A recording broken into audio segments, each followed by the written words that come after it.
Vamos también a compartir la palabra para seguir edificándonos en nuestro Señor. Como les decía, pues hoy va a ser la segundo mensaje que vamos a dar sobre este tema, las 7 iglesias del Apocalipsis. La semana pasada dimos la introducción, el capítulo 1, cómo es que surge todo, qué experiencia tuvo el apóstol Juan y cuál fue el mandato que el Señor le dio para que escribiera a cada una de las iglesias. Pero el mandato vino de parte del Señor y que Juan tenía que escribirle y enviarla a cada una de ellas. Amén. Así que vamos hoy para compartir este segundo mensaje, pero empezando por la carta hacia la iglesia de Éfeso, ya en el capítulo 2. El capítulo 2 de Apocalipsis, los versículos del 1 hasta el 7, es la carta a la iglesia de Éfeso. Y yo tengo aquí, si lo pueden ver, es un pergamino original de ese tiempo, 2000 años atrás. Y lo he estado, viene en familia, no fue que yo lo guardé de ese tiempo. Ha venido en familia y hasta llegado hasta nuestros días. Y mire, aquí yo lo tengo. No, ustedes saben que estoy bromeando un poco. Pero algo parecido es lo que ellos recibieron. Algo parecido como esto. Ellos escribían en hojas de papiro, que es una planta que se cultivaba en Egipto. Ellos fueron los primeros en desarrollar el tipo de papel de la planta de papiro y comenzar a escribir y guardar en rollos. Luego vino lo que se conoce como el pergamino, muchos años luego, y es lo que comenzó a usarse de la piel de los animales. La preparaban y luego escribían y la enrollaban de esta forma. Esto es lo que ellos recibieron. Cosas así parecidas. Y así las guardaban. Y así se escribió el Antiguo Testamento y se comenzó a escribir el Nuevo Testamento hasta que entonces se inventó lo que conocemos como los libros. El libro y ya el tipo de papel que se usa. Pues cuando el Señor le dice a Juan que escriba, Juan lo escribió en un pergamino. Y cada vez que Juan escribía, enrollaba y esa carta, ese pergamino era para esa iglesia en particular. Y la de Éfeso pues fue enviada a Éfeso y así sucesivamente. Y el Señor mandó a Juan a que se leyera. Y esto es lo que se hacía. Había que leerla frente a la iglesia. Era enviada al pastor de la iglesia, al líder principal de la iglesia, pero para que se leyera frente a toda la iglesia. Ellos podían entender, de acuerdo al momento que estaban viviendo, el lugar que se encontraban, podían entender, y en el idioma de ellos, claro está, lo que el Señor les decía a través de esa carta.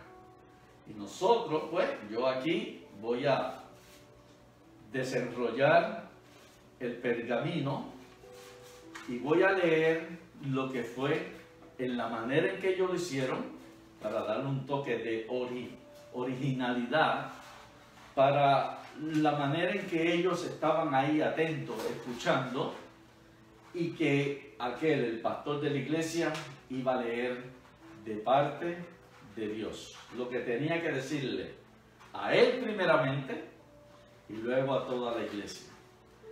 Dice así,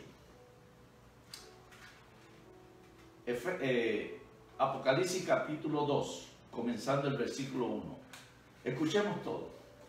Escribe al ángel de la iglesia en Éfeso, el que tiene las 7 estrellas en su diestra, el que anda en medio de los 7 candeleros de oro, dice esto: yo conozco tus obras y tu arduo trabajo y paciencia, y que no puedes soportar a los malos, y has probado a los que se dicen ser apóstoles y no lo son, y los has hallado mentirosos.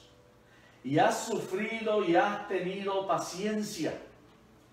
Y has trabajado arduamente por amor de mi nombre. Y no has desmayado. Oh, pero miren esto. Tengo contra ti que has dejado tu primer amor. Recuerda por tanto de dónde has caído. Y arrepiéntete. Y haz las primeras obras. Pues si no, vendré pronto a ti y quitaré tu candelero de su lugar si no te hubieras arrepentido. Pero tienes esto, que aborreces las obras de los nicolaitas, las cuales yo también aborrezco. El que tiene oído, oiga lo que el Espíritu dice a las iglesias.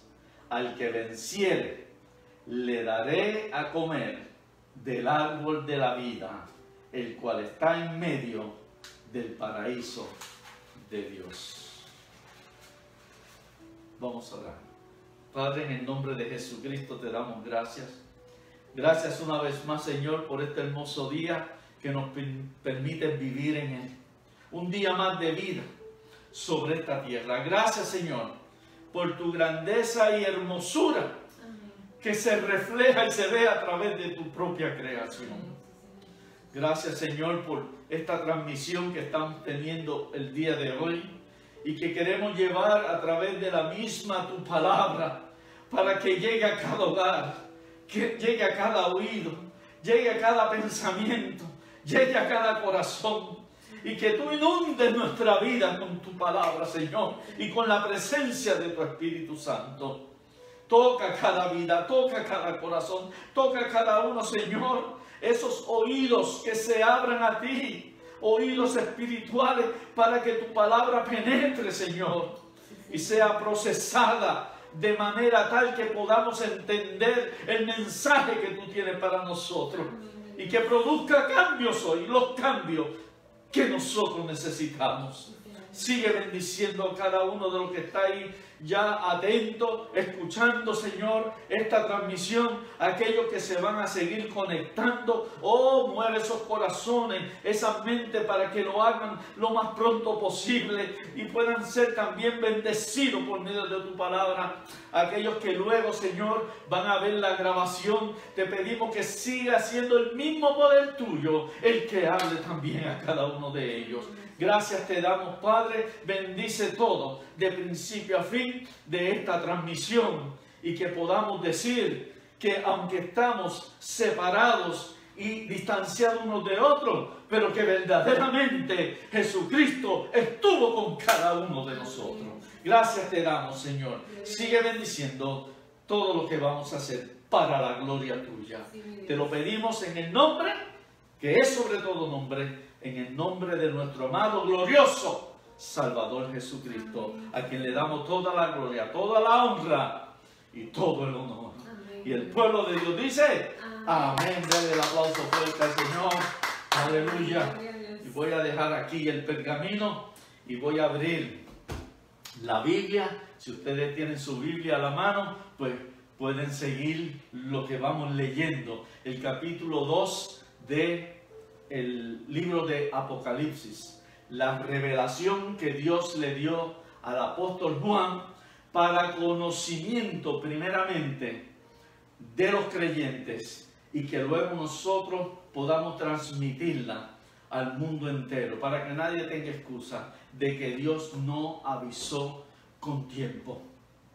Y como les decía, pues ya hemos dado comienzo la semana pasada en el primer capítulo, la introducción, y hoy vamos a empezar con cada una de las cartas a cada una de estas iglesias, 7 iglesias que se encontraban en este lugar, en el Asia Menor, de lo que hoy se conoce como la Turquía moderna.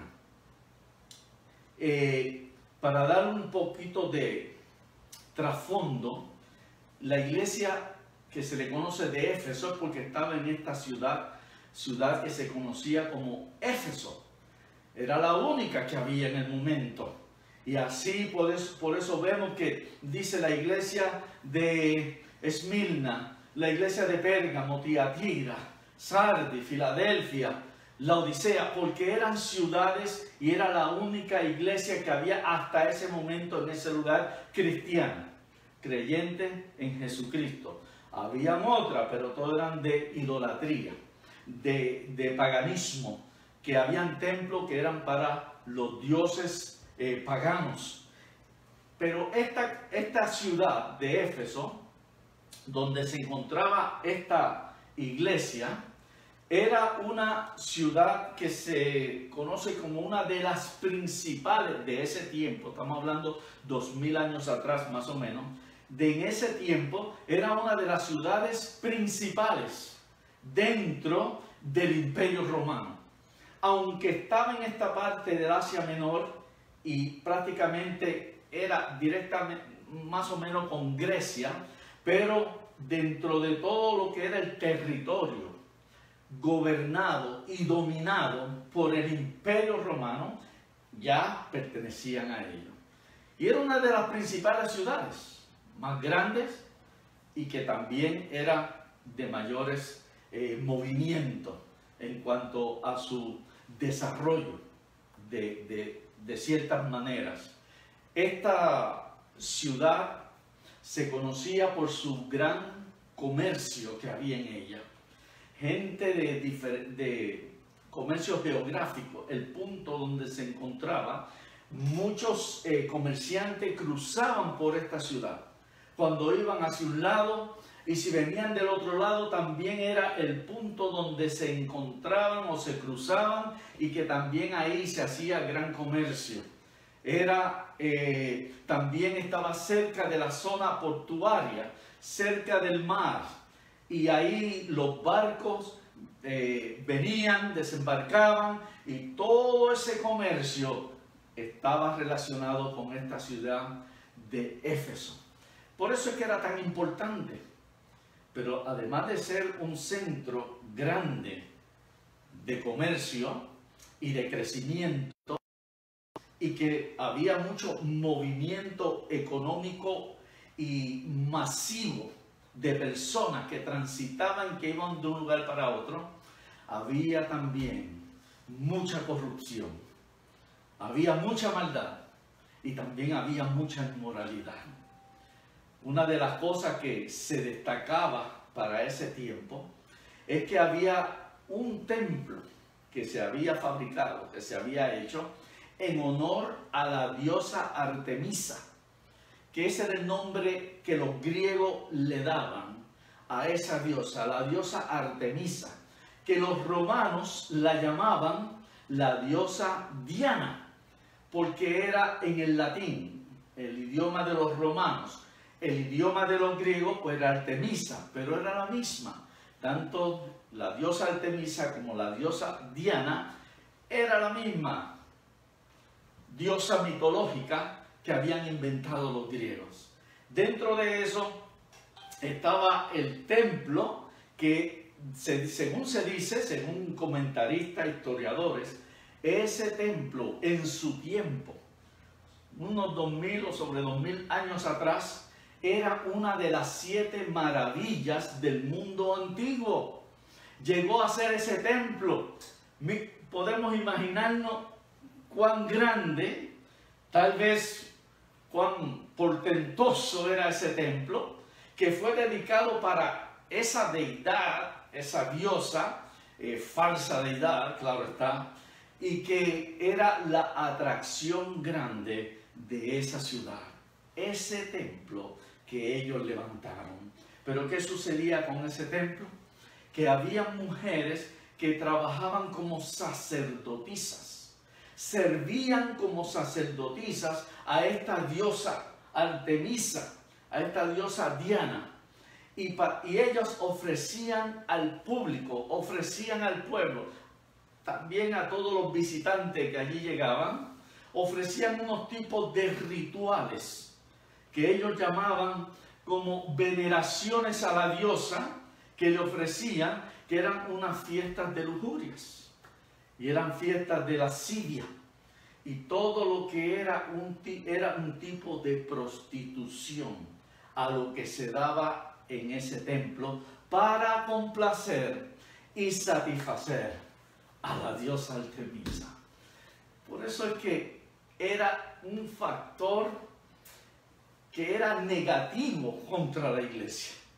Quizás para muchos era un factor beneficioso porque dejaba mucha ganancia, sobre todo a los que tenían el control de ese templo y a los que se aprovechaban del gentío que llegaba hasta ahí y de todo el turismo que venía.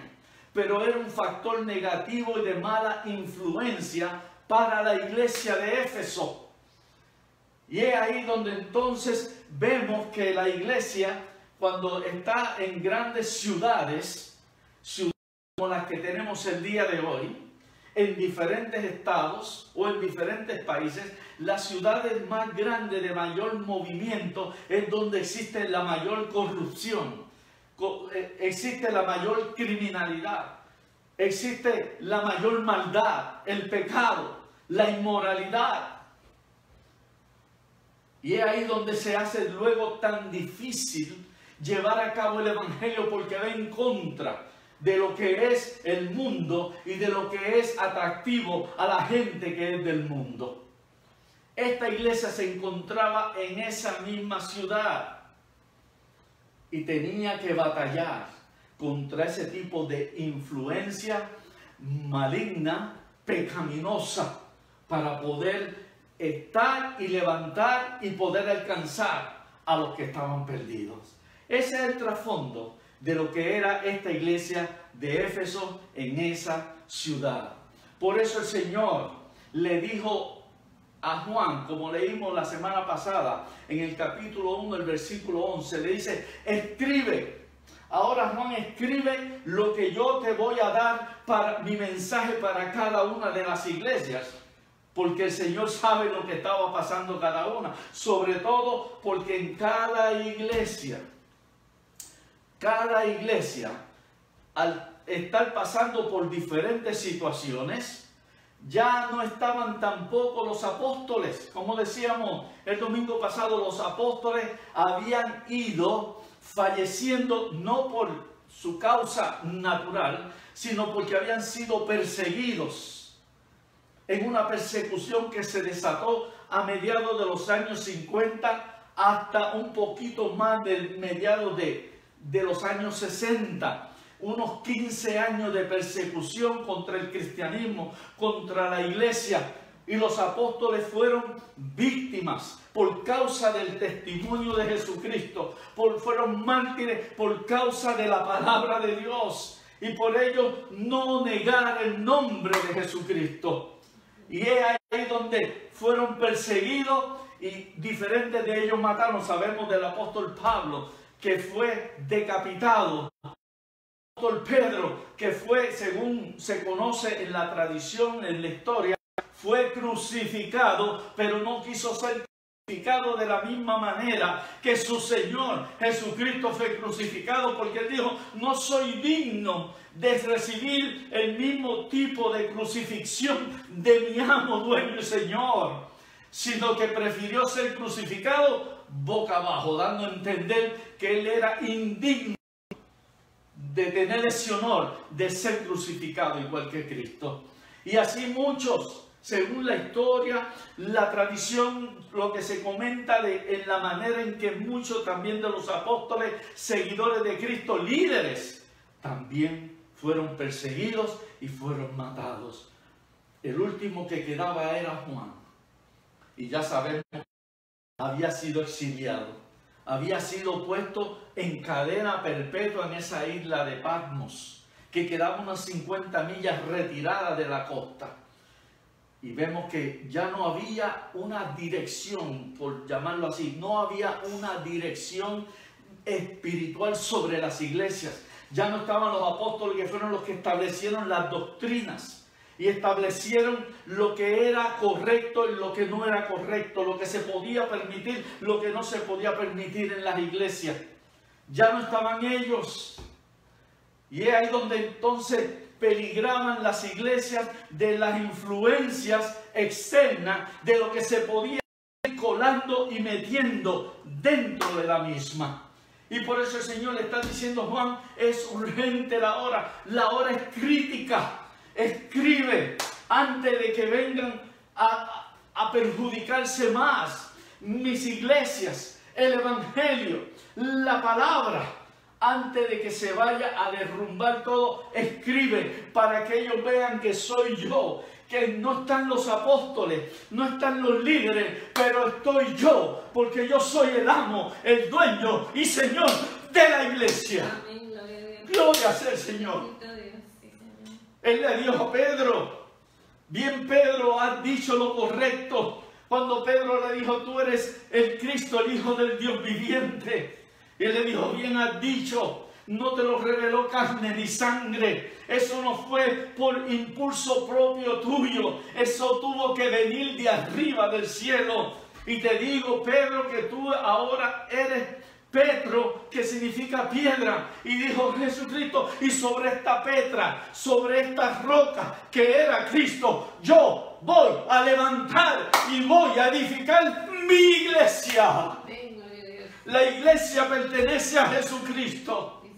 Simplemente somos aquellos que Él ha llamado como mensajeros para predicar las buenas nuevas de salvación y que las cosas en la iglesia se hagan como Él lo ha establecido. Por eso vamos a empezar, voy a ir leyendo la Escritura y qué es lo que el Señor le está diciendo a esta iglesia en particular, y más adelante cada domingo vamos a ver una iglesia y qué el Señor le tiene a cada una de ellas. Dice así, el capítulo 2 de Apocalipsis, el versículo 1, dice, escribe al ángel de la iglesia en Éfeso, y miren cómo el Señor se identifica con esta iglesia, dice, el que tiene las 7 estrellas en su diestra, en su mano derecha. Cuando haga así, esta es mi derecha, aunque tal vez ustedes ven que parece que es la izquierda, pero esta es la derecha. El que tiene las 7 estrellas en su diestra, el que anda en medio de los 7, dice, candeleros de oro, dice esto. Cada una de las iglesias tiene una introducción, lo que llamamos una introducción, una referencia de quién es el que está hablando. No es Juan que se inventó algo, no fue Juan que no tenía más nada que hacer y empezó a escribir para las iglesias. El Señor Jesucristo se identifica en cada carta y se identifica con relación a la situación o al problema que la iglesia estaba atravesando. Por eso dice el que tiene las 7 estrellas, y eso lo vimos claramente la semana pasada, y no hay lugar a duda que las estrellas son los ángeles de cada iglesia. ¿Y quién es el ángel de cada iglesia? Ángel significa mensajero, aquel que el Señor ha puesto como el mensajero de la iglesia, como el líder de la iglesia, como el encargado de esa iglesia, no el dueño de esa iglesia, el encargado de esa iglesia en particular. Todo el pueblo del Señor, lavado, redimido por la sangre del Cordero, eso es el cuerpo de Cristo, la iglesia de Cristo, alrededor del mundo. Pero cada grupo de un lugar en particular se llama iglesia, lo que es esa iglesia, ese grupo local. Todos pertenecen al mismo cuerpo, pero ese grupo en particular. Y el Señor ha puesto un líder, ha puesto lo que se conoce como un mensajero, lo que se ha establecido por la misma Escritura como un pastor. Ha puesto un pastor en cada rebaño, en cada grupo local, en cada iglesia, en cada sitio donde se encuentra ubicada, para pastorear esa iglesia y que se mantengan los principios correctos de la palabra del Señor. Y a eso es que el Señor se está dirigiendo, escribiéndole, porque es el que le ha puesto para dirigirla. para hacer que las cosas funcionen en la manera en que Él lo ha establecido. Pero la iglesia le pertenece a uno solo, que es el amo, dueño y Señor, que es Jesucristo, el Hijo de Dios. Dale la gloria solamente a Él. Aleluya. Y aquí donde dice, yo soy el que tengo el control. Le está diciendo a la iglesia, yo soy el que tengo el control y me paseo en medio de los candeleros. Cada iglesia, el Señor la refiere como un candelero o el candelabro. El candelero es esa pieza que estaba dentro del tabernáculo, a la entrada del tabernáculo, que se conocía como el lugar santo, que tenía que estar alumbrando. Es esa pieza, esa lámpara que se levantaba en su pedestal y se dividía en 7 brazos. Y cada uno de ellos tenía que estar encendido, simbolizando y significando la luz de Cristo que iba a venir a este mundo. Y que nosotros, Cristo en Mateo capítulo 5 nos dijo a nosotros, y los creyentes en Él, dice, ahora ustedes son la luz de este mundo. Y que nuestra luz debe estar alumbrando. Porque la luz no se debe de apagar y no se debe de ocultar, sino que alumbre para que otros sean alcanzados para el reino de los cielos. Y es ahí donde el Señor relaciona a la iglesia, a ese grupo de esa localidad, con cada uno de los candeleros, de los candelabros, que tiene que cada iglesia estar alumbrando. La comunidad donde le rodea tiene que alumbrar en medio de las tinieblas. El candelabro, el candelero o candelabro, no importa, dentro del tabernáculo tenía que mantenerse alumbrado, simbolizando y significando que allí estaba la luz de Cristo y allí se manifestaba la gloria del Señor. Por eso cada iglesia el Señor la mira como un candelero. Y dice que Él es el que se pasea en medio de los candeleros. Y Él es el que tiene el control por encima de todos dentro de la iglesia. Qué triste que a veces el control lo quiere llevar el que dirige, no guiándose por lo que dice la palabra de Dios, sino por los intereses que quiere llevar. Pero Jesucristo se identificó con esta iglesia porque sabía el problema que había. Dice el versículo 2. Yo conozco, el Señor hablando en primera persona, yo conozco tus obras. Cada iglesia, si nos fijamos en cada iglesia, no solo el Señor, en su primera parte, su primer versículo, no solo se identifica con esa iglesia en su problema, en su situación, sino que todas también empiezan, yo conozco tus obras. Cada una, el Señor le dice, yo conozco tus obras. En otras palabras, al Señor no se le escapa nada. El Señor todo lo sabe. Como dueño de su iglesia, como dueño de su empresa en esta tierra, que es el Evangelio, Él lo sabe todo y Él lo conoce todo. No podemos estar pretendiendo, ni aparentando, ni disimulando delante del Señor, porque Él todo lo ve y Él todo lo sabe. Como dice en Hebreos 4:12, Él conoce los pensamientos y discierne las intenciones del corazón. Por eso es que tenemos que trabajar con el Señor en su obra con toda honradez y con toda honestidad, porque el Señor todo lo ve y Él todo lo sabe. Esta carta que el Señor envió a estas iglesias es como si hubiera sido una evaluación, una carta de evaluación de cómo está el progreso de las iglesias y cómo van las cosas. Es como si lo comparáramos con una empresa de aquí de la tierra. No sé cuántos de ustedes, después de haber tenido una entrevista en un trabajo, que normalmente prácticamente todos, ¿verdad?, tenemos que pasar por una entrevista para ver si la persona tiene los recursos, las capacidades, la destreza para el trabajo que se necesita y ocupar esa posición. Luego, al tiempo, en unos meses, un año, entonces se hace una evaluación de ese empleado. No sé cuántos han pasado, pero yo las pasé también. Y cuando llega ese momento, pues es un momento donde se va a hacer una evaluación a ese empleado. Número uno, se le reconoce como empleado sus buenas destrezas, su buena disposición para la compañía y todas aquellas cositas que han sido provechosas, beneficiosas para la empresa. Luego, si hay algunas cositas que no han sido de agrado para el dueño o el gerente, y él sabe todo lo que está pasando, ¿saben? Tanto el dueño de la empresa como aquellos que son encargados de ese lugar en particular, saben lo que está pasando y lo que hace cada uno.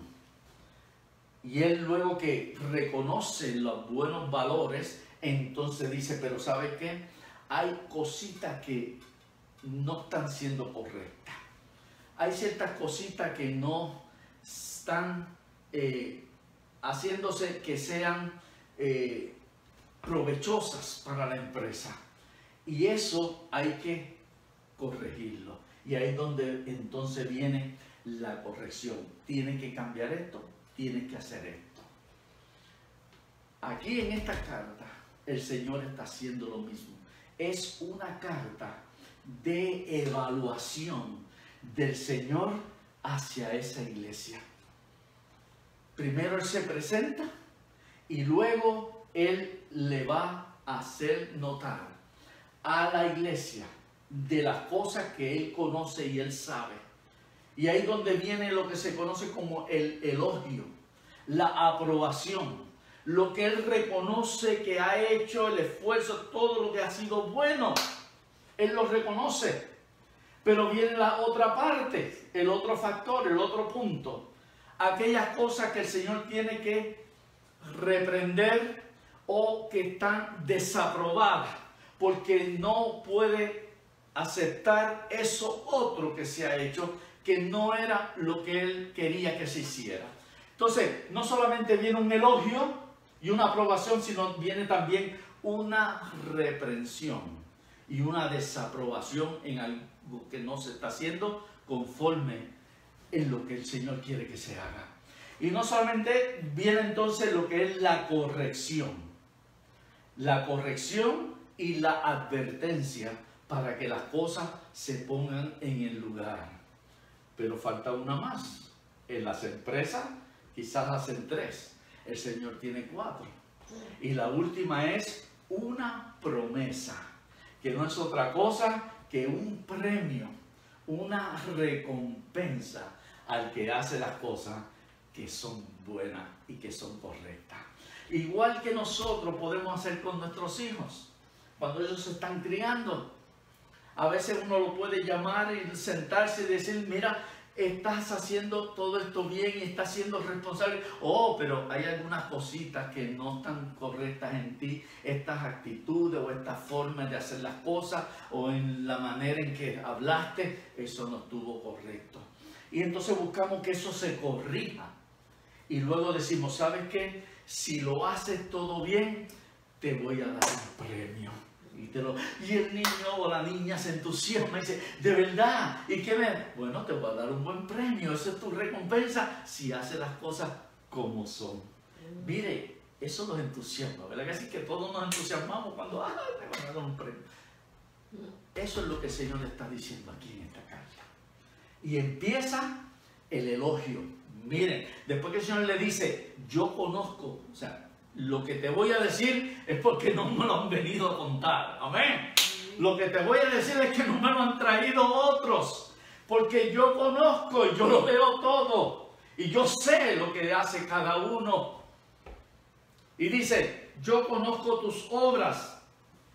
Y añade, y tu arduo trabajo, tu trabajo eficiente, tu trabajo dedicado que has venido haciendo. Miren las cosas que el Señor está viendo en esta iglesia. Y dice, y de tu paciencia.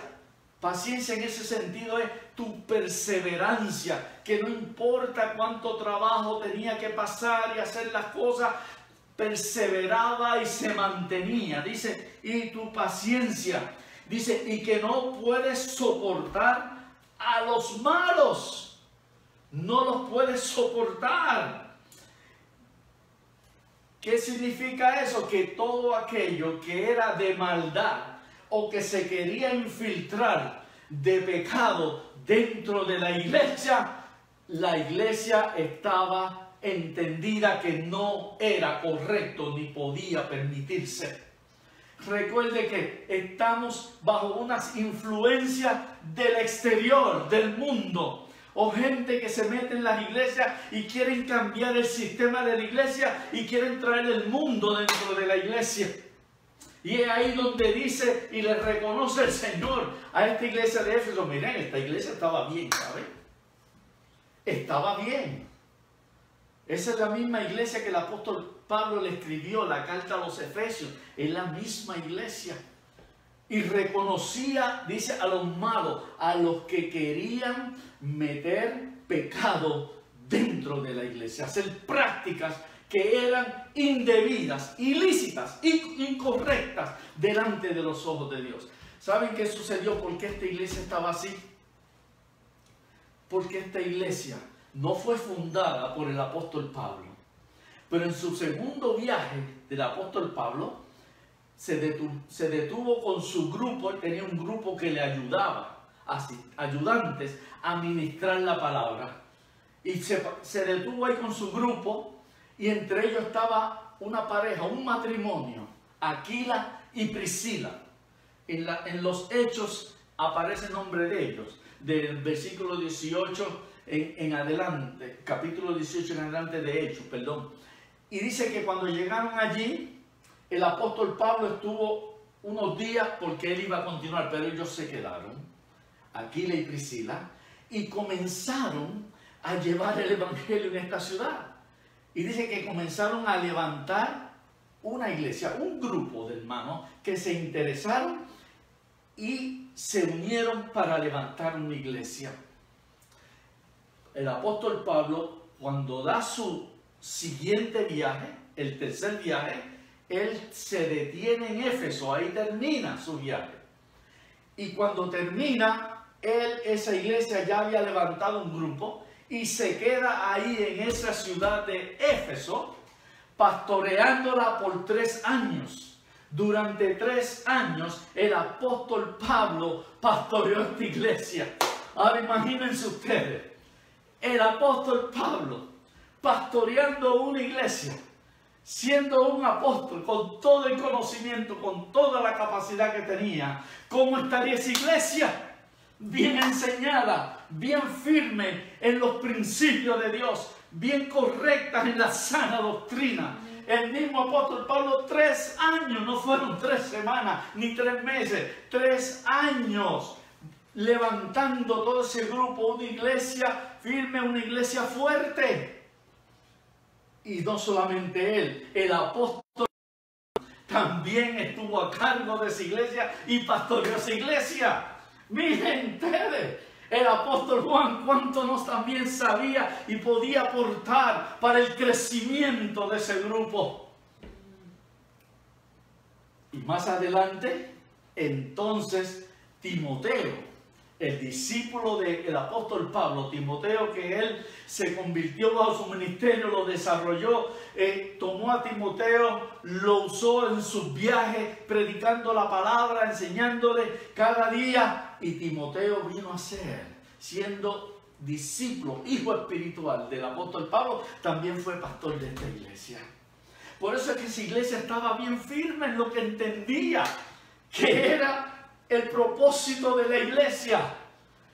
Trabajaban arduamente, efectivamente, dedicadamente.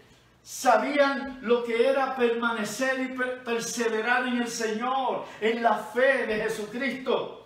Y ahora dice, y otra cosa que tengo buena contigo es que no has permitido y no soportas, no toleras a los que son malvados, a los que son malos, a los que quieren poner las cosas de otra forma y que quieren introducir el pecado dentro de la iglesia. Pero miren algo más. que el Señor le está reconociendo. Esto es lo que el Señor le elogia, le reconoce. Dice, y a los que se dicen, y has probado, dice, y has probado, a mitad del versículo 2, y has probado a los que se dicen ser apóstoles. Cuidado. Y no lo son, y los has hallado, dice aquí, mentirosos. A los que se dicen. ¿Saben por qué ellos sabían que esos no eran apóstoles reales y verdaderos? Porque el último de los apóstoles fue el apóstol Pablo. Y el mismo apóstol Pablo, ¿cuánto nos le enseñaría a ellos? ¿Quiénes fueron los otros 11 apóstoles? Y que él fue el último de los apóstoles. Así que cualquiera otro que venía con un título de apóstol lo trataban como un farsante y un mentiroso. Porque el mismo apóstol Pablo fue el último. Y él lo dice en Primera de Corintios, el capítulo 15, el verso 8. Después que el apóstol Pablo está relatando todos aquellos que vieron al Señor, luego que resucitó y fue levantado al cielo, él dice, y a mí, como el último, él lo dice, en ver a Cristo, y que también Cristo lo escogió personalmente para ser el apóstol que faltaba. Estuvieron los 12, pero Judas, sabemos lo que le sucedió a Judas, y en vez de arrepentirse e ir a los pies de la cruz, buscó quitarse la vida. Judas había ya muerto y ya no podía estar como los 12 apóstoles.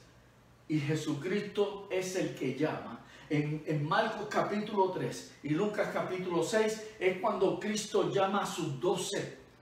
Y él mismo en Juan capítulo 6 dice, y yo los escogí a ustedes.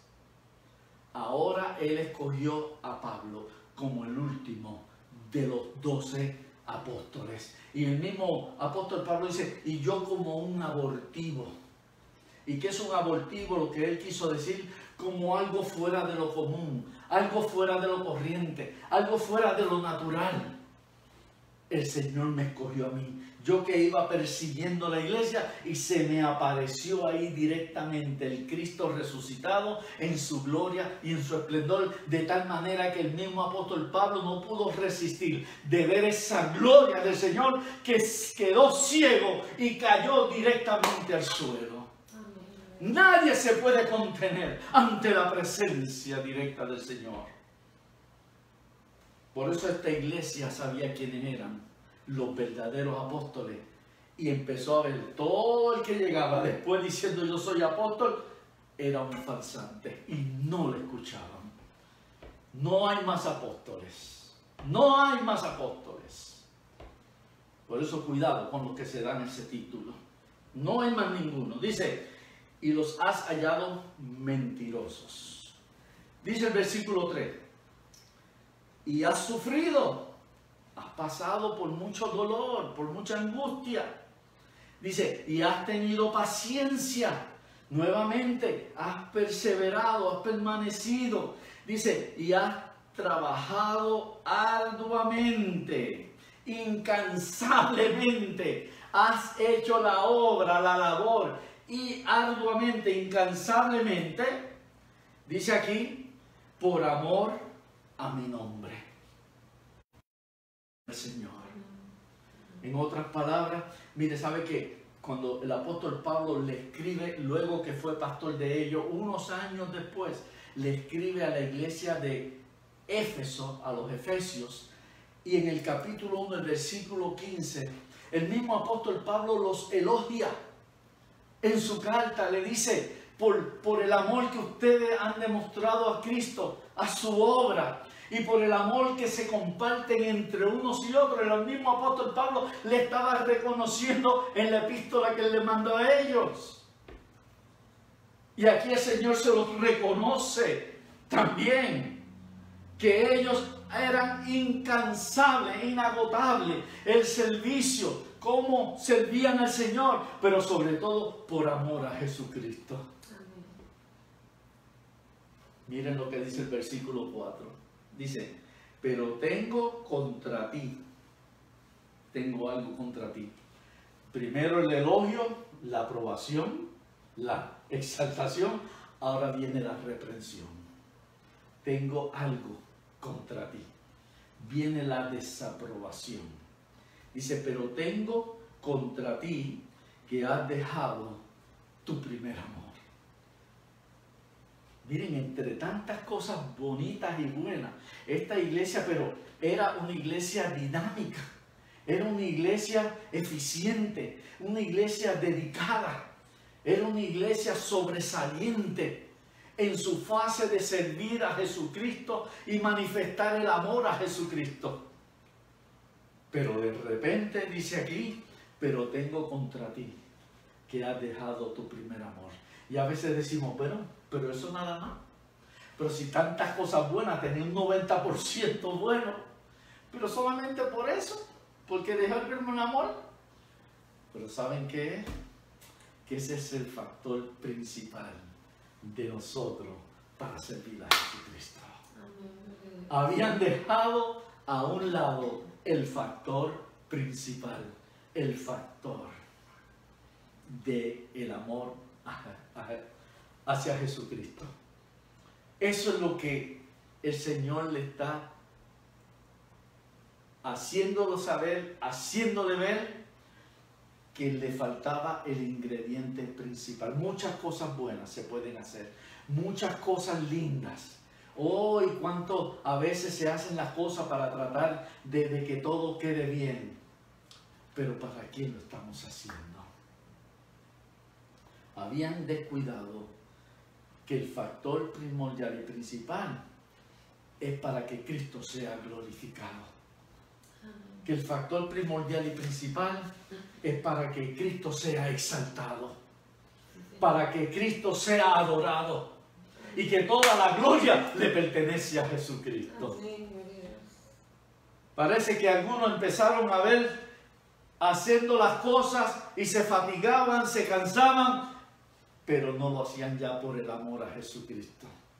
Querían tal vez alcanzar alguna posición, querían quizás tal vez llevar algún título, querían sobresalir, pero dejaron de glorificar a Jesucristo porque ya el principal ingrediente, que es el amor a Cristo, ya se empezó a dejar de hacer.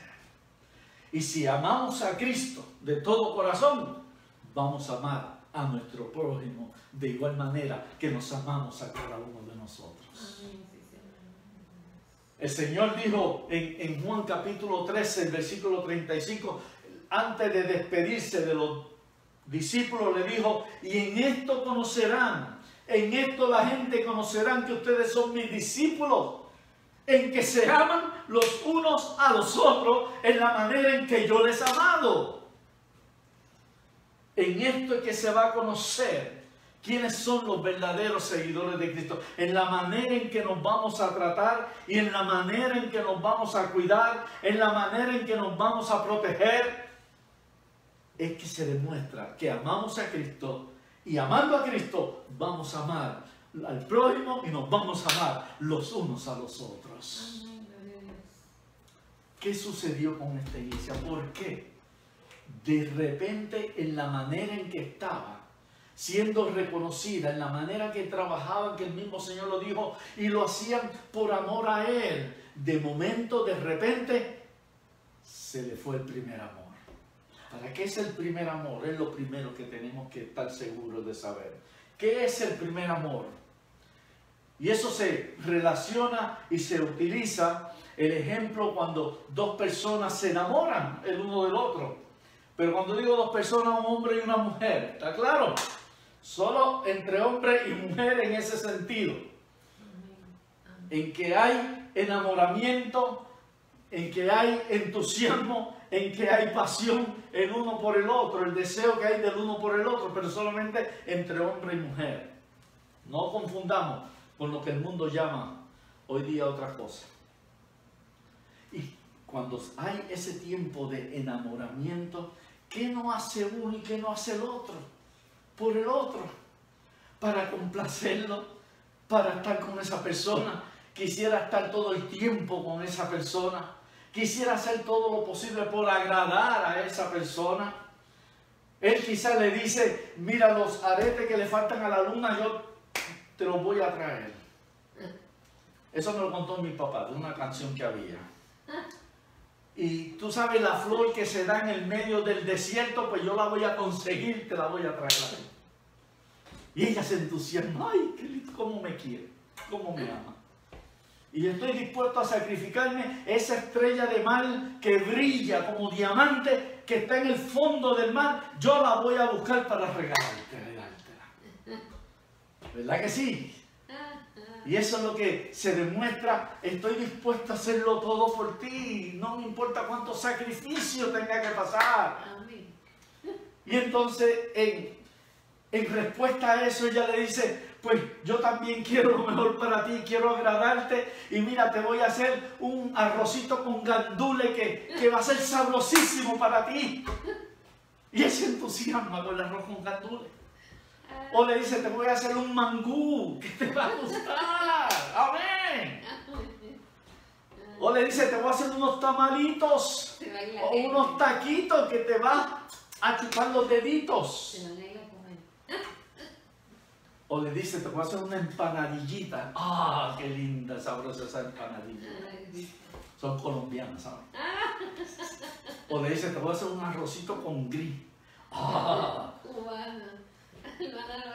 Así es que son muchas las maneras en que cada uno se compromete con el otro porque están enamorados.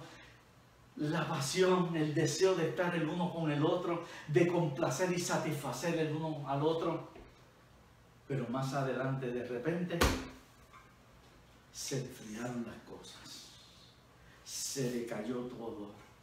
Aquello que brillaba del entusiasmo y la emoción, como que empezó a apagarse. Ya no hay ese mismo entusiasmo y amor que hubo al principio. Y eso es cuando se dice, se cayó el primer amor. Ese tiempo que todo era de entusiasmo, que todo era de complacencia, y que no había agotamiento, que no había límites. Entonces ahora eso ya no existe. Y eso es lo que el Señor le está diciendo a ellos. Todo eso que había en ustedes, ese fervor, ese fuego, esa pasión, ese entusiasmo que había por mí, de repente se comenzó a enfriar, se comenzó a decaer, comenzó a apagarse, comenzó a desaparecer. ¿Por qué? Porque ese primer amor ya no sigue siendo igual. Eso sucede cuando vienen otros intereses. Cuando otras cosas, otros intereses, por otras cosas, comienzan a ocupar el lugar de Jesucristo en nuestra vida.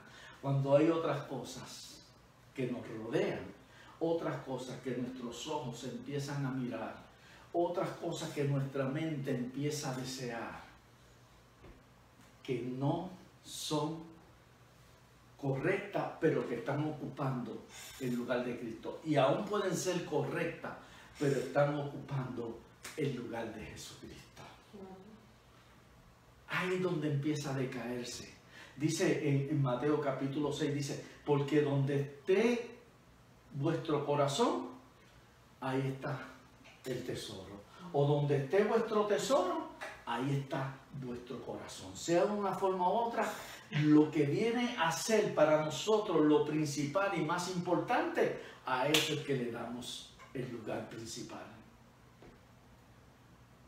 Y esta iglesia que había sufrido, se había esforzado, y que el nombre de Cristo lo había levantado en alto, de repente comenzó en esta decadencia espiritual, porque otras cosas comienzan a ocupar el lugar de Jesucristo.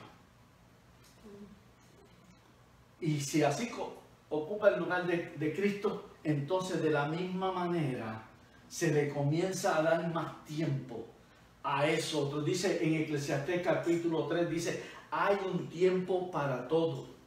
Hay un tiempo para todo. Y cada cosa tiene su tiempo. Y cada cosa va a realizarse en su tiempo. Pero lo que es el tiempo del Señor no lo podemos comprometer. Lo que es del Señor es del Señor. Y eso no se debe de comprometer con nada, ninguna cosa que pueda ser interesante para nosotros o que sea de este mundo. Lo que es de Dios es de Dios. Lo que es de Jesucristo es Jesucristo. Y es que todo lo que hagamos, dice la Escritura, que sea para la gloria y honra de su santo nombre. Ahora otras influencias se habían metido en la iglesia. Y esas cosas empezaron a ocupar ese lugar de Cristo. Y por eso el primer amor de Cristo comenzó a decaerse. Hay muchas cosas que nosotros como servidores de Cristo, como creyentes, tenemos que hacer como humanos que somos en esta tierra. Pero hay tres cosas que son las que debemos de cuidar siempre. Está lo que es del mundo, lo que la palabra de Dios llama lo mundano, la inmundicia, la maldad, la depravación. Eso es lo que es del mundo. No lo que es la gente, sino lo que es el sistema de pecado que Satanás ha creado en este mundo. Eso es lo mundano. Está lo que es secular y está lo que es espiritual. Y por espiritual es lo que conocemos, lo que pertenece al reino de Dios. Nosotros, al creer y aceptar a Jesucristo en nuestra vida, en nuestros corazones, ahora somos ciudadanos, como dice en Filipenses capítulo 3. Ahora somos ciudadanos, ¿de dónde? Del reino de los cielos. Por eso nosotros en esta tierra pertenecemos al reino de los cielos. Hay tres lugares en esta tierra, en este mundo. Lo que es mundano, lo que es secular y lo que es el reino de Dios. Nosotros somos del reino de Dios. Pero tenemos que también hacer lo que es secular como humanos. No lo mundano, ¿saben? No podemos entrar en el campo ni en el territorio de lo mundano. Hay tres cercas o tres puntos importantísimos hasta dónde son los límites de cada uno. No podemos como creyentes en Cristo pasar el límite de lo que es mundano, porque ya es terreno peligroso y que no es agradable ante los ojos de Dios que nosotros pisemos ese terreno de lo que es lo mundano. Pero está lo secular, y lo secular es lo que está entre medio del reino de Dios y lo que es mundano. Eso es lo que es secular, lo que está entre medio. Nosotros como hijos de Dios, como que pertenecemos al reino de los cielos, tenemos que entrar en los límites dentro del terreno de lo que es secular. Porque como humanos que somos tenemos que hacer las cosas que tenemos que hacer como humanos que somos. Tenemos que ir al supermercado, tenemos que ir a las tiendas, tenemos que hacer cosas que hace comúnmente cada ser humano. Podemos ir a un lugar de entretenimiento, a un lugar de diversión, podemos ir al parque, pero todavía recordemos que somos miembros del reino de los cielos, pertenecemos al reino de los cielos. Y es normal que dentro de lo que es secular, no mundano, podemos participar y estar ahí. El peligro es cuando lo secular nos sigue involucrando. Tenemos que trabajar todos los días, ¿eh? Tenemos que ir a trabajar, tenemos que salir a la calle. ¿Cuántas cosas no hay que hacer como humanos? Pero el peligro es que cuando estamos dentro del territorio, el terreno secular, nos acerquemos mucho a la frontera con el límite de lo mundano. Ahí es que está el peligro. Hasta dónde en lo secular vamos a llegar o vamos a justificar que podemos correr el peligro de cruzar el límite, la frontera de lo que es secular a lo que es mundano. Dios quiere que lo que es secular lo tenemos que hacer, porque es nuestra responsabilidad en este mundo. Pero vamos a lo secular para alcanzar también con el mensaje de salvación a aquellos que necesitan a Cristo. No meternos dentro de lo que es el lugar del mundo, en la manera en que el mundo disfruta, se divierte y tiene sus placeres, sus disfrutes. No podemos. Los alcanzamos dentro de lo que es lo secular para traerlos a Jesucristo. Pero no podemos justificar meternos en el mismo fango, ni comer del mismo plato, ni beber de la misma copa que disfruta el mundo. Porque entonces corremos peligro. Esa es la advertencia del Señor. Cuando empezamos a permitir que esas influencias del mundo vengan sobre nosotros, porque se van a meter dentro de la iglesia. Pertenecemos al reino de los cielos. Buscamos lo que es lo secular, pero aún dentro de lo que es secular, somos representantes de Cristo y pertenecemos al reino de los cielos. Y lo que hagamos sea para la gloria de nuestro Dios y la gloria de nuestro Señor. ¡Aleluya! ¿Saben qué les pasó cuando se pierde también el primer amor? No solamente cuando vamos a lugares que son de entretenimiento, diversiones, disfrute, que corremos el peligro. Hay que saber hasta dónde podemos llegar. Hay que saber qué tiempo podemos dedicar a eso. Que eso no empiece a ocupar el primer lugar y echemos a un lado lo que es de Cristo. Lo otro es cuánto tiempo estamos dedicando a la oración. Cuánto tiempo sacamos para orar y estar en comunión con el Señor, en una intimidad, en algo personal, privado con Él, para nuestra relación con Él. ¿Cuánto? En esa ocasión, en Mateo capítulo 26, cuando el Señor los encontró durmiendo a los discípulos y les dijo, ¿no habéis podido ni siquiera velar una hora conmigo? Ni siquiera en este momento que es tan difícil y que ustedes se tienen que preparar bien para que no entren en tentación. En este momento crítico, clave, ni siquiera una hora pudieron velar. ¿Cuánto tiempo estamos dedicando a la lectura de la palabra de Dios? ¿Cuánto nos estamos alimentando de esta palabra durante la semana? ¿Cuánto extraemos de ella ese alimento y conocer lo que es la voluntad de Dios en nuestra vida y qué es lo que Él quiere que nosotros hagamos mientras estemos sobre esta tierra, pero y perteneciendo al reino de los cielos?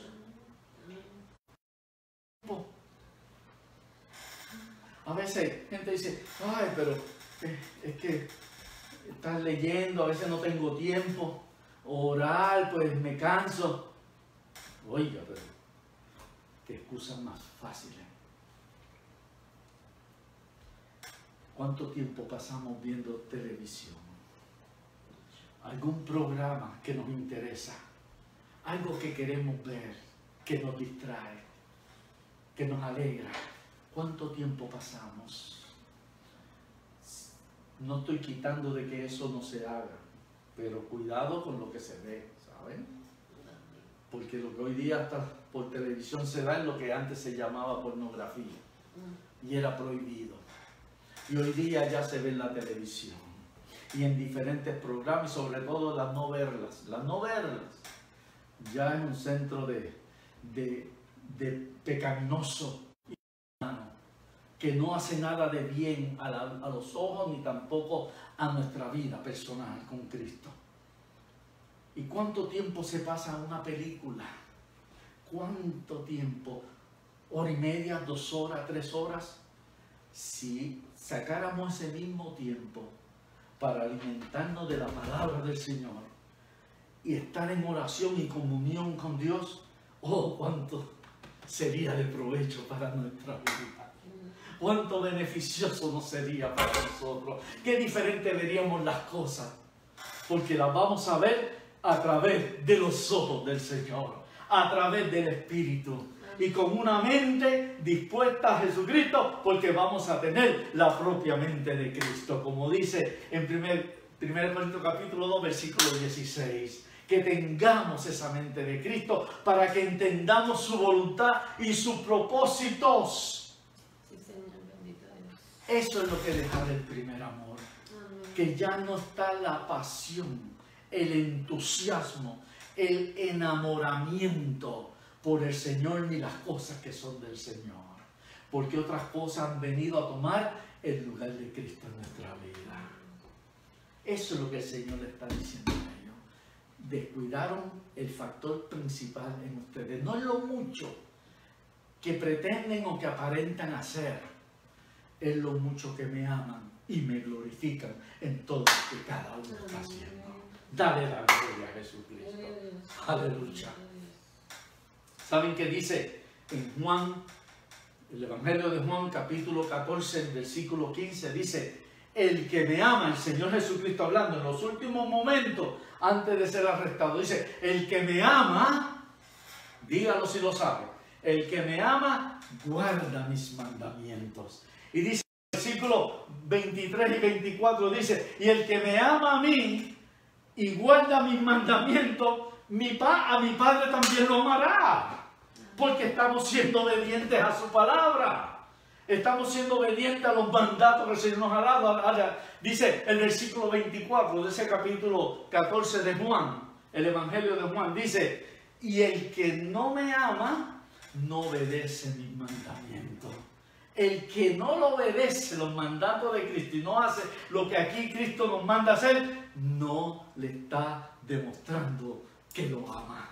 Porque el amor se demuestra no solamente con decirlo con labios, sino obedeciendo y cumpliendo lo que nosotros tenemos que hacer como nuestro deber delante del Señor. Es ahí donde se demuestra el verdadero amor. Y eso fue lo que esta iglesia empezó a descuidar y empezó a decaer. La lámpara, la iglesia como lámpara, como candelero, se estaba apagando. ¿Saben que el apóstol Pablo, cuando le escribe a los Efesios en el capítulo 4, él solamente le estaba dando unas recomendaciones? Eso fue unos 30, 35 años atrás, a esta carta de Cristo, a esa iglesia. El apóstol Pablo había escrito unos 30, 35 años atrás. ¿Y saben qué le está diciendo el apóstol Pablo después que los elogió por el amor de ustedes y que se aman unos a otros? En el capítulo 4, versículo 17, le dice, no deis lugar al diablo. Eran las recomendaciones de él. Porque él sabe que tan pronto se le da una oportunidad a lo que es la maldad, a lo que es el pecado, que viene con planes y propósitos del enemigo, va a hacer un daño terrible en nuestra vida y va a hacer un daño terrible en la casa del Señor. No deis lugar al diablo. Y en el versículo 30 dice, y no contristéis al Espíritu Santo, con el cual ustedes fueron sellados. Y que es contristar al Espíritu cuando no estamos amando a Cristo sobre todas las cosas. Y si no amamos a Cristo sobre todas las cosas, muy difícilmente vamos a amar a nuestro semejante, a nuestro prójimo, como a nosotros mismos. Porque el amor hacia los demás comienza amando a Dios sobre todas las cosas. Amén, mi Dios, Señor. Y eso es lo que el apóstol les recomendó y esta iglesia se descuidó. Por eso se llama Éfeso, la iglesia de Éfeso, la iglesia descuidada. Porque descuidó, se desvió, se desenfocó del propósito principal de la iglesia, que es amar a Cristo sobre todas las cosas y darle el primer lugar a Cristo en toda nuestra vida y sobre todo dentro de su iglesia, dentro de su casa. Y vamos terminando, dice el versículo 5. Recuerda por tanto de dónde has caído y arrepiéntete. Mire cómo el Señor le está dando la recomendación, que es la corrección, que es la restitución de las cosas que se han hecho incorrectas, indebidas. Dice, recuerda por tanto de dónde has caído. El primer paso para un verdadero arrepentimiento es primero aceptar algo que se ha hecho incorrecto, recordar. Por eso el Señor dice, recuerda de dónde has caído, en qué momento comenzaste a descuidarte. Recuerda. Cuando recordamos lo que hicimos que no era correcto y en la condición que nos encontramos, ese es el primer paso para llevar un correcto y verdadero arrepentimiento y pedirle perdón al Señor. El hijo pródigo, cuando llegó hasta lo más bajo, ahí recordó su rebelión, su desobediencia, y ahí donde recapacitó y dijo, donde yo estaba, qué bien yo estaba allí, qué bien eran las cosas para mí, ahora mira dónde me encuentro, pero iré a mi padre y le pediré perdón. Se reconoció, se arrepintió y buscó reconciliación. Recuerda dónde has caído, dice el Señor, y arrepiéntete y haz las primeras obras. Vuelve a lo que estabas como al principio. Vuelve a ser, vuelve a esa vida como fue al principio, lo que llama el primer amor. Vuelve a ese primer amor y no salgas de ahí. Quédate con ese entusiasmo, con esa devoción, con esa alegría, sirviendo al Señor y amándonos los unos a los otros, perdonándonos, dice la Escritura, los unos a los otros, así como el Señor nos ha perdonado. Y he ahí la parte donde viene la corrección. Arrepiéntete. Reconoce el mal, reconoce el pecado, reconoce lo que no está correcto, lo que no está bien. Reconócelo, no lo justifique. El Señor no quiere que justifiquemos ni acomodemos lo que no es correcto, porque entonces no hay verdadero arrepentimiento. Verdadero arrepentimiento cuando reconocemos de corazón, con sinceridad y honestidad, y decimos, sí, yo he fallado, yo he hecho lo incorrecto, ahora te pido, Señor, que tú me perdones. Amén, gloria a Dios, Señor. En esta hora, en este día, si aún tú no has conocido a Jesucristo como tu verdadero Salvador, reconoce tu vida de pecado, reconoce que no estás viviendo en la manera en que Dios quiere que tú vivas y comiences a vivir una nueva vida en Cristo Jesús, aceptándole y recibiéndole como tu único y verdadero Salvador, y que tus pecados sean limpiados totalmente, sacados fuera de ti por medio de la sangre que Él derramó en esa cruz. Aleluya. Y si tú te has apartado, vuelve a reír, vuelve, ven a Cristo, reconcíliate con Él, para que comiences tu vida como la tenías antes, empezando a hacer tus primeras obras, tu primer amor por Jesucristo.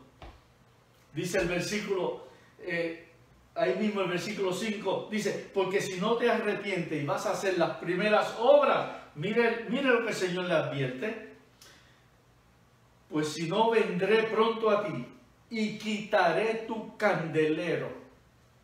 El Señor no amenaza, ¿saben? El Señor no amenaza, el Señor advierte. El Señor nos advierte y nos da tiempo para que nosotros reconsideremos y nos arrepintamos. Dice, si no, vendré pronto a ti, quitaré el candelero, quitaré tu lugar, te quitaré, porque si no vas a estar alumbrando y no vas a estar haciendo las cosas como son correctas, ¿para qué quieres existir? ¿Para qué? Si el propósito no se está cumpliendo ni llevando a cabo. Lo quitaré de su lugar si no te hubieres arrepentido. ¿Saben? Hay una estadística, estoy terminando ya casi, hay una estadística que dicen que en Estados Unidos, en el mundo entero es tal vez mucho mayor, pero por lo menos en Estados Unidos, cientos, si no hasta miles de iglesias cada año cierran su puerta, dejan de funcionar, no continúan. Sabemos que hay lo que llaman las iglesias modernas, grandísimas, que absorben a todas las demás. Está como los malls, que son grandes, de tiendas, que todo el mundo va al mismo sitio y ahí todo lo tiene. Y las tiendas pequeñas, de comerciantes pequeños, entonces no pueden continuar. Cuidado con estos movimientos si lo que le están ofreciendo es la verdadera palabra de Dios. O la gente le atrae porque ahí tienen otro sistema de vida que es agradable a cada uno de ellos, o lo que le acomode a cada uno de ellos. El Señor quiere que nosotros le sirvamos de todo corazón y seamos útiles para su obra. Cada uno, el Señor nos ha dado unas capacidades, unos dones, unos talentos para ponerlos al servicio de Él. Hay algunos que se huyen y se esconden en lugares grandes para entonces taparse y no verse obligado a hacer nada. Pero ante el Señor nada se escapa porque Él todo lo ve y todo lo conoce. Y Él es el que pone a cada uno en una labor, en unos ministerios. Y que Él espera que esas labores y ministerios se hagan por amor a Él. De todo corazón y con toda sinceridad. Y para beneficio de los demás. El Señor quiere que la lámpara se mantenga encendida en nuestra vida y también en el lugar donde el Señor nos ha puesto para ministrar a aquellos que viven sin fe, sin Dios y sin esperanza, y que puedan conocer a Cristo a través de la luz que nosotros estamos alumbrando y que el lugar alumbra en medio de la comunidad. Amén, gloria a Dios. El Señor hace una advertencia que se tiene que corregir en esta iglesia. Dice, pero tienes esto, que aborrece las obras de los nicolaitas. No vamos a tocar eso porque eso en la iglesia de Pérgamo, 2 iglesias más, es que vamos a tratar porque menciona a los nicolaitas nuevamente. Pero el Señor dice, tienes todavía este punto a tu favor. Aborreces a aquellos grupos que se llaman los nicolaitas. Pero dice el 7, el que tiene oído, oiga lo que el Espíritu dice a las iglesias. El que tiene oído presto y dispuesto para escuchar al Señor, para con sus ojos leer y ver lo que la palabra nos habla a nuestro corazón. Dice, el que tiene oído, oiga lo que el Espíritu dice a las iglesias. Al que venciere, dice aquí, al que venciere. ¿Quién es el que vence? Primera de Juan, en la epístola de Juan, primera de Juan, el capítulo 5, el versículo 5 dice, primero el 4, después el 5 dice, y esta es lo que vence al mundo, nuestra fe. Nuestra fe en Jesucristo es la que vence al mundo y nos ayuda a triunfar, a ser vencedores, para que el mundo sepa que nosotros no somos del mundo, porque tenemos una nueva fe y esa fe está puesta en Jesucristo y ahora hemos vencido al mundo, porque ya el mundo no le pertenecemos al mundo, ni el mundo puede hacer nada por nosotros, porque nosotros pertenecemos al reino de los cielos y estamos bajo la protección de nuestro Dios, nuestro Señor y nuestro Salvador. Aleluya. Y esa es la fe que vence al mundo. En Romanos capítulo 8, versículo 37, el apóstol Pablo lo escribió así, de parte del Señor: y ahora en Jesucristo somos más que vencedores. Y nada nos podrá apartar del amor de Dios que es en Cristo Jesús, Señor nuestro. Dale la gloria al Señor y bendice el nombre de Jesucristo. Aquellos que vencen al mundo, dice, le daré a comer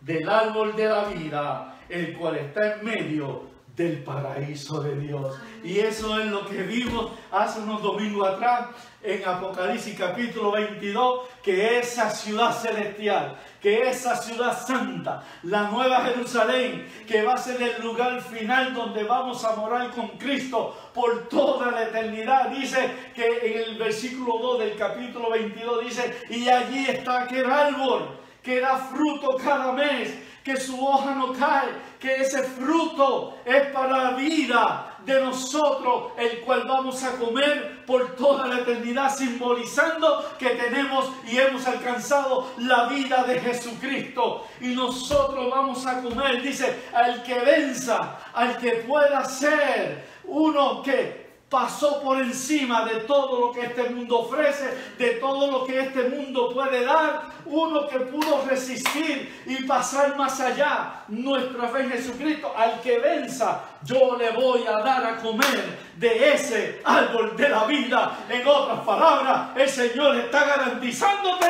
a ti, a mí, a los que hemos creído en Él, que vamos a estar con Él allá arriba en los cielos por toda la eternidad, en la nueva Jerusalén. ¿Cuánto vas a estar en esa ciudad? Tu nombre tiene que estar escrito en ese libro de la vida. Dale la gloria al Señor. Aleluya. Si todavía tu nombre tú no sabes si está escrito, hoy que sea el día que ese nombre tuyo se escriba, entregándole tu vida, tu corazón al Señor, arrepintiéndote de todo aquello que no ha sido agradable delante de los ojos de Dios y comenzar una nueva vida en Jesucristo.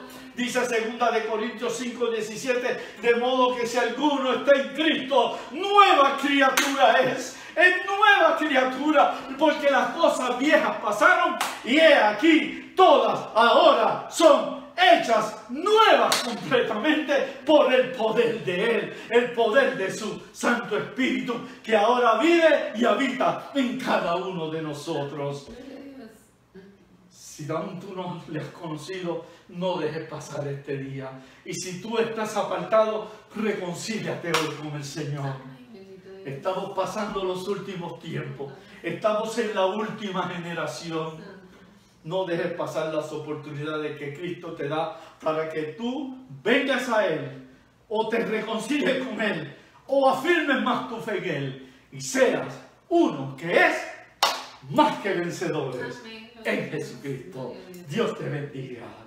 Y la gloria sea para Él. Padre, en el nombre de Jesucristo, gracias. Gracias por tu palabra. Sigue bendiciéndonos, Señor, a través de la misma. Gracias por estas cartas que tú enviaste para las iglesias, para que nosotros al día de hoy también nos beneficiemos y veamos lo que es la iglesia, que es conforme a tu voluntad y agradable delante de tus ojos. Sigue bendiciendo y ayudándonos, Señor, a entender el mensaje que tú nos tienes a través de ella. Mira aquellos, Señor, que tal vez han escuchado o escucharán este mensaje y que todavía no han conocido al verdadero dador de la vida, a Jesucristo, y que hoy pueda ser su día de salvación. Y si hay alguno que está entregando su vida a ti, oh Padre Santo, que esa vida hoy va a empezar un día diferente, o lo que queda de este día, pero va a ser un día nuevo para él, y va a ser una vida nueva delante de ti, por los años y el tiempo que le queden en esta tierra. Sigue bendiciendo, Señor, y aquel que necesita reconciliación contigo, que no siga dando oídos sordos, sino que vuelva a ti, Señor, que se reconcilie contigo y comience nuevamente las primeras obras. Estar en un primer amor contigo que dure para siempre. Y bendice a tu iglesia, bendice a tu pueblo. Afírmanos cada día en ti y prepáranos, porque los días están contados y tú o nos llamas a tu presencia o vienes a levantar a tu iglesia. Pero prepáranos, Señor, para ese encuentro con nuestro Dios, nuestro Señor y nuestro Salvador. Amén. Gracias te damos. Gracias. En el nombre de Jesucristo, y el pueblo de Dios dice amén. Dale la gloria al Señor. Aleluya.